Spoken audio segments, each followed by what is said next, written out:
কি বললি তুই? What is this Aryan? একটা আনকালচার্ড খ্যাত মেয়েকে খ্যাত বললাম।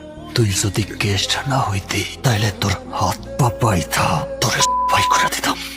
যা আরিয়ান মামা মামা উল্টা এই আরিয়ান, আমি যদি মুইতা দেই না এইরকম 4-5টা ভাইয়া এমনি ভাইসা যাইবো। এই আনকালচার মেয়ের জন্য প্রিন্সকে ইনসাল্ট করলি? আমি তোকে দেখে নিব। ছাড়ো তুমি। আমার কলার ধরছে, আমি ওকে খায়া ফেলবো। Everybody quiet quite.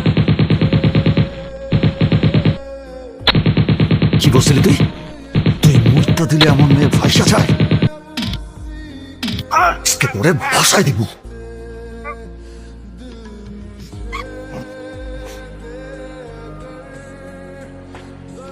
ওই আমার চালার মুখে মুইতা দিচ্ছে। এখন যদি ভাইয়া থাকতো ওরে পিস পিস করে কাইটা ফেলতো। তুমি এক্ষুনি ভাইয়াকে ফোন দাও, দেশে আনার ব্যবস্থা করো। এই জন্যেই তারে আমি দেশে আনি নাই। সে যে কত ভয়ঙ্কর আমি জানি। May I come in?